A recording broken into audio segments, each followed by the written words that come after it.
रामपुर नामक राज्य में एक सूर्य प्रताप नाम का राजा रहता था।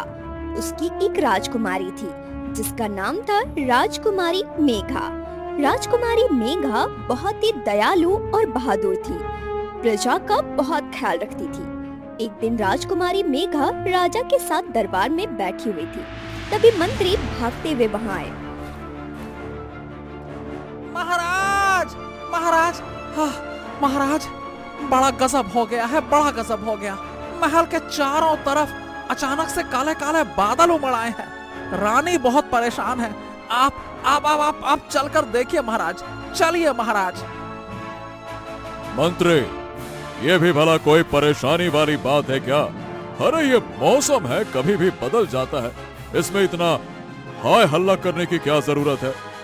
और ये महारानी भला क्यों चिंतित हो रही हैं? आजकल महारानी को न जाने क्या हो गया है, बस चिंता में लीन रहती हैं। कुछ भी हो जाए चिंता करने लगती हैं। पिताजी, हमें चलकर देखना चाहिए, क्या पता कोई खतरे वाली बात हो। हाँ ठीक है, चलो, तुम ठीक कर रही हो, हम चलकर देखते हैं, चलो। राजा और राजकुमारी बालकनी में आकर खड़े हो गए, जहाँ रानी पहले से ही खड़ी थी। क्या हो गया महारानी? आप इतनी परेशान क्यों हैं? महाराज, काली घटा को देखो आप। ऐसा लग रहा है जो रात 20 साल पहले आई थी, वो आज रात फिर से आएगी। क्या? ये क्या बात कर रही हैं आप? ऐसा कैसे हो सकता है? अरे 20 साल पहले वाली रात? ये नहीं हो सकता, ये नहीं हो सकता। कौन सी रात की बात कर रहे हैं पिताजी, आप और माँ? राजा और रानी ने राजकुमारी की ओर देखा और चुप हो गए। राजकुमारी परेशान सी होकर दोनों को देखने लगी। वो अरे राजकुमारी, हम तो ये कह रहे थे कि आप 21 साल की हो गई हैं। जब आप 20 साल की थीं, तब भी ऐसी ही काली घटा आई थी और हम और महारानी बहुत डर गए थे कि पता नहीं अब क्या होगा। बस इतनी सी बात है, और कुछ नहीं, आप निश्चिंत रहिए। पिताजी, माँ क्या कह रही हैं? हमें कुछ ठीक नहीं लग रहा। आप हमसे कुछ छिपा रहे हैं। पिताजी, आप हमें बताते क्यों नहीं? अब हम बड़े हो गए हैं, हमसे कुछ भी छुपाने की आवश्यकता नहीं है आपको। नहीं राजकुमारी, तुम्हारे पिताजी ठीक कह रहे हैं। 20 साल पहले भी ऐसी ही घटा आई थी। हमको काली घटा से बहुत डर लगता है, बस और कुछ नहीं। बस इतनी सी बात माँ। अगर आपको वाकई काली घटा से डर लगता है तो आप बालकनी में क्यों खड़ी हैं? अपने कक्ष में जाइए। वैसे ये हमने पहली बार देखा है कि जिसको जिस चीज से डर लगता है वो उसी को देख रहा है। ये बोलते हुए राजकुमारी हंस दी। मजबूरन राजा और महारानी को भी हंसना पड़ा। राजकुमारी ने रानी का हाथ पकड़ा और उनको अपने कक्ष में छोड़ दिया। राजकुमारी और रानी तो वहाँ से चली गई, लेकिन राजा के दिल में बहुत डर था। हाँ, अगर महारानी का डर सही साबित हो गया तो कहीं हम अपनी राजकुमारी को भी। इतना सोचते ही राजा तड़प उठे। वो महारानी के कक्ष में गए। महारानी अभी भी बैठी रो रही थी। महाराज को देखते ही बोली, क्या करेंगे अब हम? अगर आज रात वो फिर से आई तो? अरे हम अपना राजकुमार तो खो चुके हैं, राजकुमारी को नहीं खो सकते। वो हमसे बोल कर गई थी, जिस दिन भी काली घटा तुम्हारे महल के इर्द गिर्द दिखी, समझ जाना वो आएगी। 20 साल हो गए हैं, 20 साल। हम अपने राजकुमार को भूल नहीं पाए हैं, और न ही ये बात हमने अपने मेघा राजकुमारी को बताई है। आगे ऐसा कुछ नहीं होने देंगे। मैं अभी मंत्री को बोलकर साधु बाबा को बुलाता हूँ, वही हमारी मदद करेंगे। कुछ ही देर में मंत्री वहाँ पहुँच गए। राजा ने मंत्री से कहा, मंत्री जी, आपको तो सब पता ही है। कि विशाली के बारे में कि वो कितनी खतरनाक है। हमारे राजकुमार को 20 साल पहले वो उठाकर ले गई थी और हम कुछ नहीं कर पाए थे। ना आज तक अपने राजकुमार को मिल पाए, ना ये जान पाए कि वो जिंदा है भी या फिर नहीं। राजकुमारी को भी हमने ये बात पता नहीं लगने दी कि उसका भाई जो उससे 3 साल बड़ा था, उसको चुड़ैल अपने किसी मकसद के लिए उठाकर ले गई थी। हम नहीं चाहते थे कि राजकुमारी को यह बात पता चले और वो परेशान हो जाए। विशाली ने जाने से पहले हालांकि कहा था कि 20 साल बाद वो फिर से लौटेगी और इस बार हमारी राजकुमारी को लेकर जाएगी। जब राजकुमारी के 20 वर्ष पूरे हो जाएंगे तब वो कोई तंत्र मंत्र विधि करेगी जिससे वो और भी ज्यादा ताकतवर चुड़ैल बन जाएगी। परंतु महाराज, एक बात समझ नहीं आई कि उसको राजकुमार और राजकुमारी ही क्यों चाहिए? उसको शाही खून चाहिए। अब कैसे भी करके हमारी राजकुमारी को बचा लीजिए। हम अपनी बच्ची को नहीं खो सकते। कुछ भी कीजिए मंत्री जी, कुछ भी। अब साधु बाबा को पैगाम भिजवा दो, वो जल्द से जल्द महल आए। और ध्यान रखना, ये बात राजकुमारी को पता नहीं लगनी चाहिए। हाँ ठीक है महाराज, ठीक है।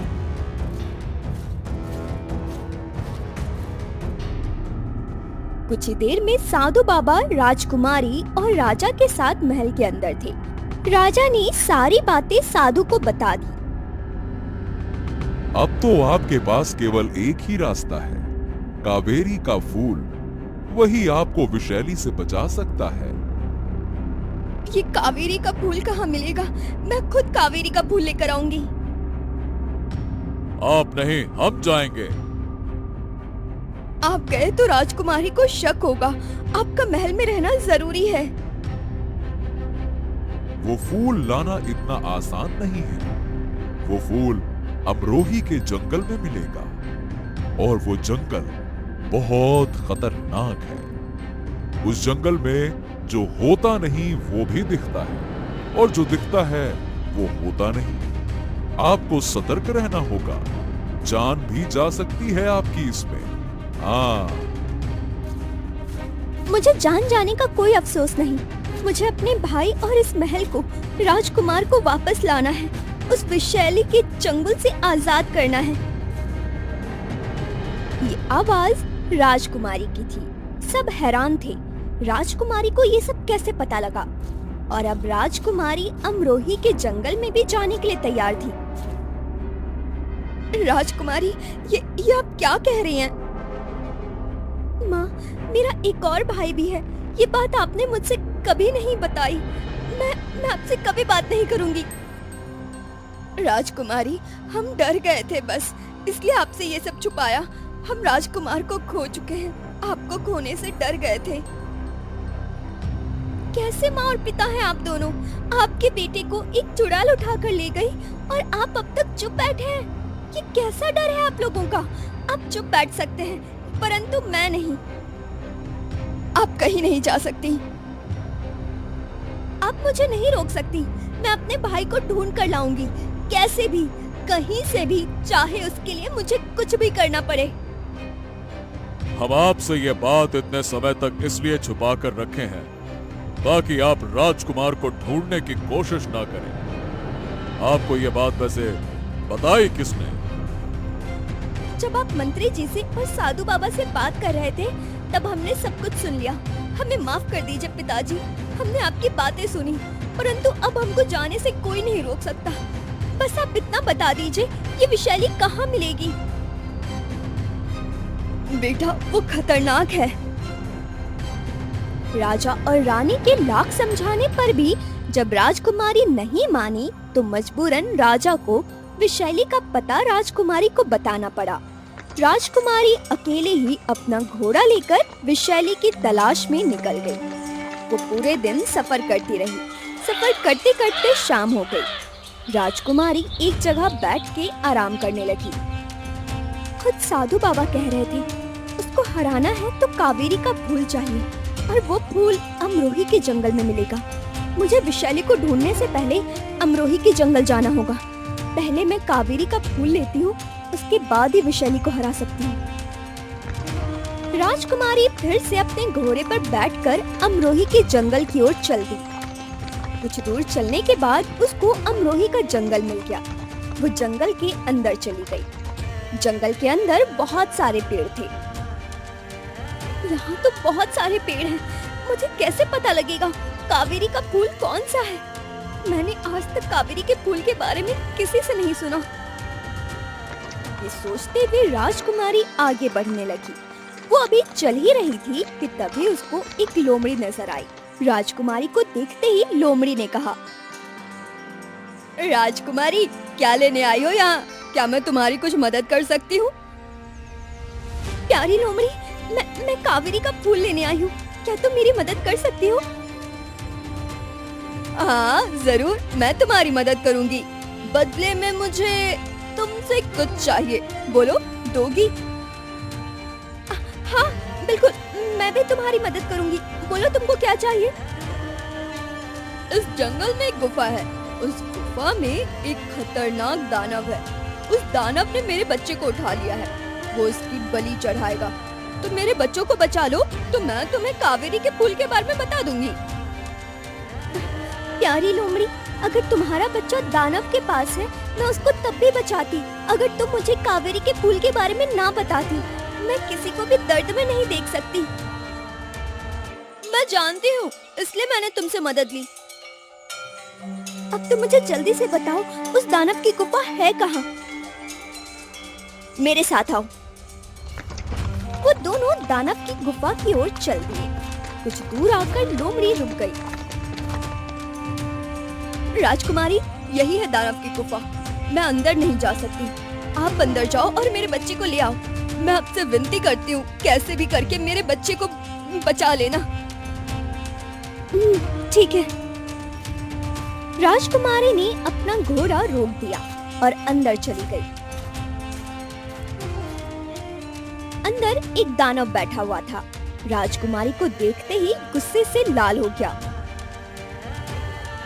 राजकुमारी, तुम यहाँ क्यों आई हो?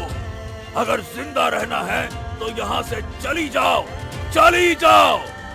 मैं एक आवश्यक विधि कर रहा हूँ, मुझे उसमें एकांत चाहिए। चली जाओ।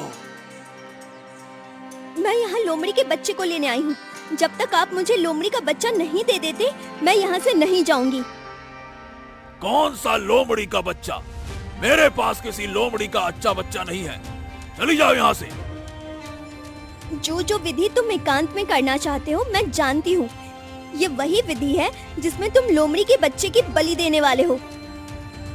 उसकी बात सुनकर दानव चुप हो गया और फिर बोला, तुमको लोमड़ी ने अपने जाल में फंसा लिया है। मेरे पास कोई लोमड़ी का बच्चा नहीं है। तुम एक नेक दिल राजकुमारी हो, इसीलिए मैं तुमसे कह रहा हूँ, यहाँ से चली जाओ और जो काम करने आई हो उसको पूरा करो।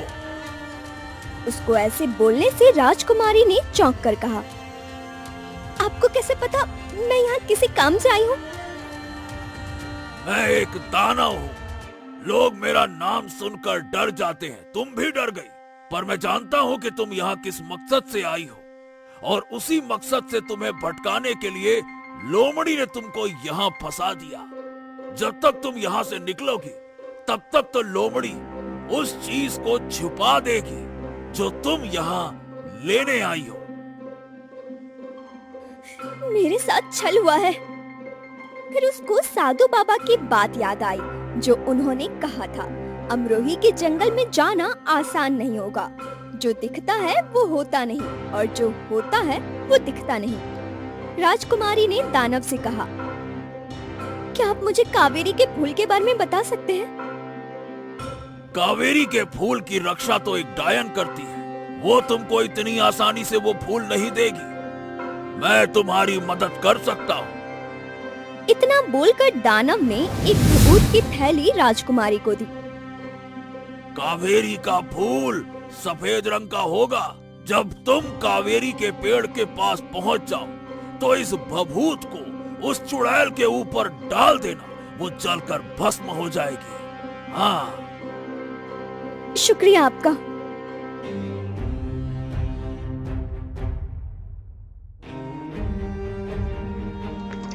राजकुमारी वहाँ से निकलकर कावेरी के पेड़ की ओर चल दी। कुछ ही देर में उसको कावेरी का फूल दिखाई दिया। राजकुमारी ने देखा वहाँ एक डरावनी चुड़ैल खड़ी थी। राजकुमारी ने वो भभूत की थैली खोलकर उसका भभूत चुड़ैल की ओर उड़ा दिया, जिससे चुड़ैल के शरीर ने आग पकड़ ली और वो जलकर भस्म हो गई। राजकुमारी ने कावेरी का एक फूल तोड़ लिया और विषैली की खोज में निकल गई। चलते चलते राजकुमारी को बहुत समय हो गया। ये विषैली कौन सी जगह छुप कर बैठी है? माँ कह रही थी जहाँ भी काली घटा होगी वो मुझे वहीं मिलेगी। वो अभी चलती जा रही थी कि तभी उसको किसी की आहट सुनाई दी। कौन है? कौन है वहाँ? सामने आओ। राजकुमारी के बोलने पर कोई सामने नहीं आया तो राजकुमारी ने फिर से कहा, देखो मैं तीर चला दूंगी, सामने आओ। इतना बोलते ही सामने से एक लड़का आया। तुम मेरा पीछा कर रहे हो?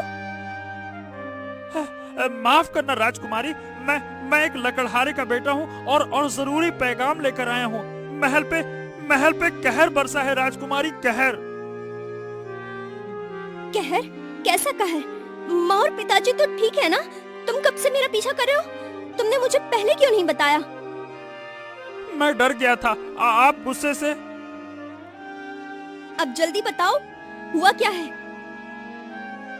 देखिए राजकुमारी, जिस विषैली को आप ढूंढ रही हो वो महल में है। राजा और रानी को उसने बंदी बना लिया है। पूरे गांव वालों पे उसने कोड़े बरसा रखे हैं और आपकी खोज में महल आई है। वो पूरे गांव वाले आपको ही तलाश कर रहे हैं। मेरी माँ और पिताजी को बचा लीजिए राजकुमारी। मेरी छोटी बहन है जिसको उसने अपने नशीली दवा से मूर्छित कर दिया है। अब आप ही हम गांव वालों की मदद कर सकती हैं। आखिर आपको विषैली ही तो चाहिए थी, वो अब महल में है। तो वापस चलिए ना वापस। आप क्या सोच रही हैं? चलिए। माँ का डर सही था। उस दिन माँ ठीक सोच रही थी। वो मुझे लेने आ गई है। वो आ तो गई लेकिन लौट कर नहीं जा पाएगी। परंतु उससे पहले मुझे अपने भाई को उसकी कैद से आजाद करना है। अभी मुझे महल लौटना होगा, विषैली के साथ जाना होगा। उसके बाद ही अपने भाई से 20 साल बाद मिल पाऊंगी। राजकुमारी को सोच में गुम देख लड़के ने कहा, अरे क्या सोच रही हैं आप राजकुमारी? समय नहीं है हमारे पास, वो बहुत खतरनाक है। जल्दी चलिए। कुछ नहीं, चलो चलते हैं। राजकुमारी महल की ओर बढ़ गई। कुछ समय बाद राजकुमारी महल में आ गई। महल में राजकुमारी को कोई नजर नहीं आया। राजा और रानी को विषैली ने बंदी बना लिया था। महल बिल्कुल खाली था। राजकुमारी ने देखा राजा के सिंहासन पर विषैली बैठी हुई है। राजकुमारी उसके पास गई। राजकुमारी को देखते ही विषैली ने कहा, राजकुमारी आ गई आप? वाह, सुंदर, अति सुंदर। विषैली, मैं आ तो गई हूँ। अब तुम मेरे पिताजी और मेरी माँ को छोड़ दो। तुमको मैं चाहिए ना? तो लो, मैं मिल गई। अब पूरे गांव वालों को भी आजाद कर दो।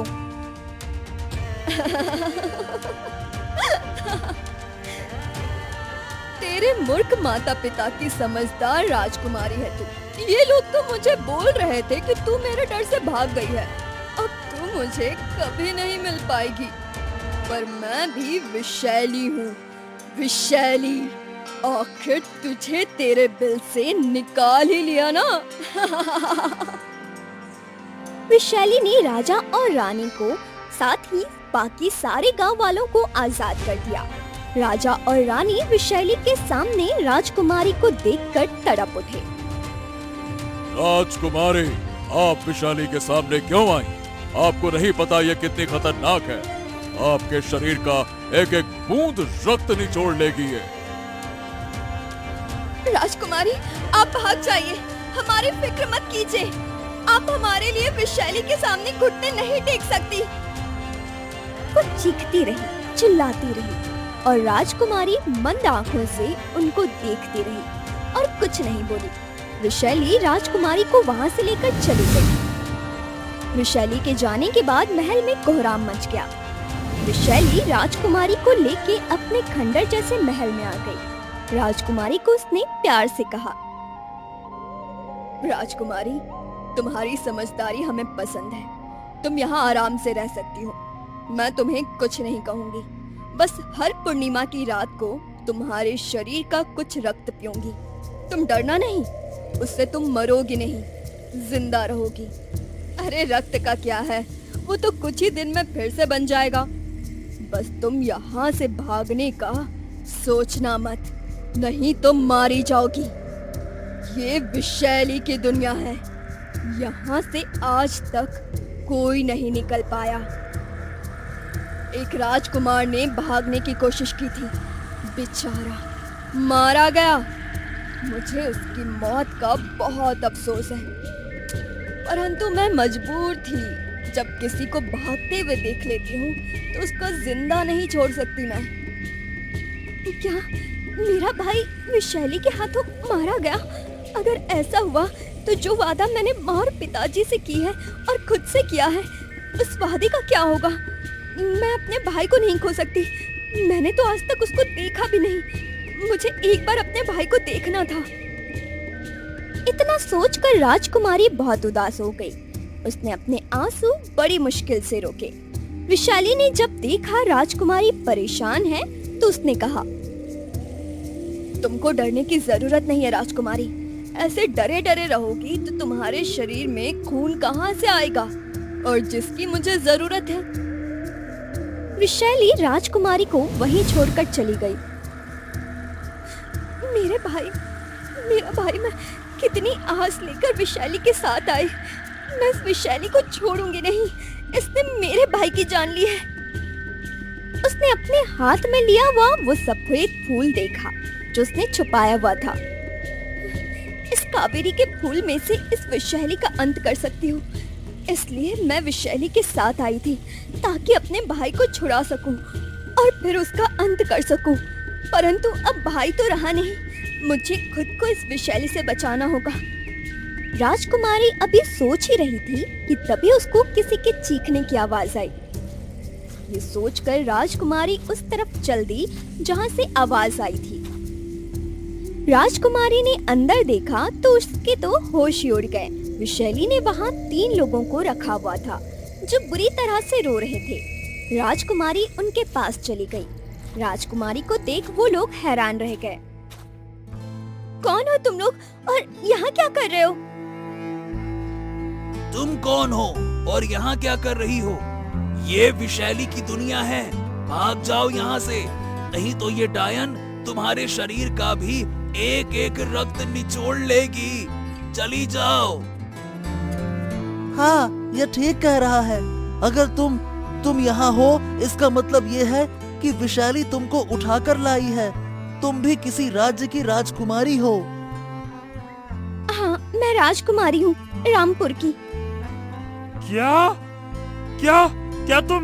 तुम रामपुर की राजकुमारी हो? मतलब मेरी बहन? ये सुनते ही राजकुमारी को जैसे जिंदगी किसी ने लौटा दी हो। भाई आप जिंदा हो? हाँ, तुमको विशाली ने बोला था कि उसने मुझे मार दिया।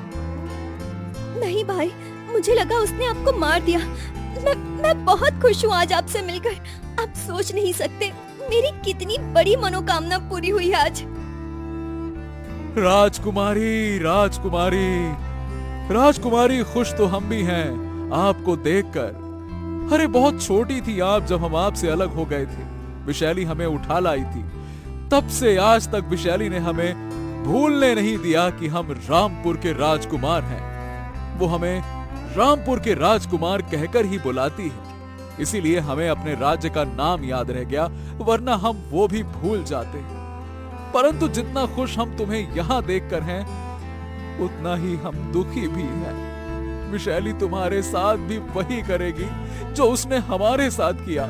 सच बोलूं तो अब और ज्यादा दुख हो रहा है। मैं तुम्हारा बड़ा भाई हूँ और अपनी बहन को बचा नहीं पाऊंगा इस विशैली से। वो हम सब का आए दिन खून पीती है ताकि वो जवान रह सके। उसकी खुराक ही शाही खून है। राजकुमारी मुस्कुराई और बोली, ऐसा किसने कहा है कि एक भाई अपनी बहन को बचा सकता है?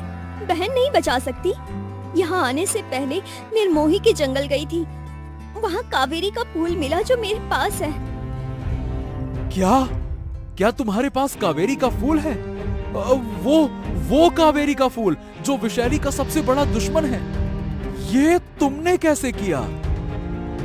राजकुमारी ने सारी बातें राजकुमार को बता दी।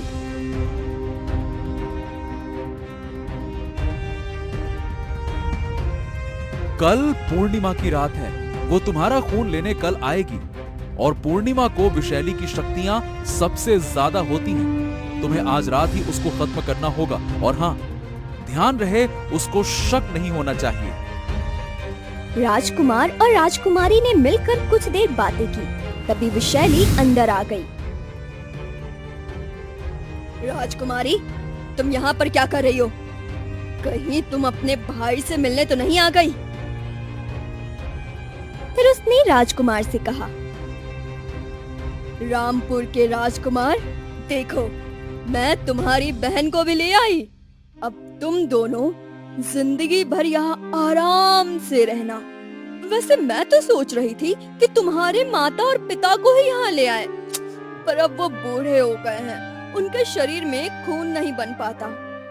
इतना बोलकर विशैली हंसने लगी। राजकुमारी ने देखा वो राजकुमार से बात करने में व्यस्त है। राजकुमारी धीरे से उठी और उसने वो कावेरी का फूल विशैली के शरीर पर लगा दिया। उसको लगाते ही विशैली जोर से चीखी, ये क्या है? इसे दूर करो मुझसे।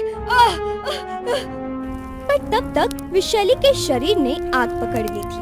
वो चीखती हुई वहीं ढेर हो गई। बाकी के दोनों राजकुमार अपने राज्य लौट गए और राजकुमारी राजकुमार के साथ अपने राज्य लौट गई। राजा और रानी राजकुमारी के जाने के बाद बिल्कुल कमजोर से बैठे थे। राजकुमारी के साथ राजकुमार को देखकर उनकी आंखों में चमक आ गई। राजकुमारी, राजकुमारी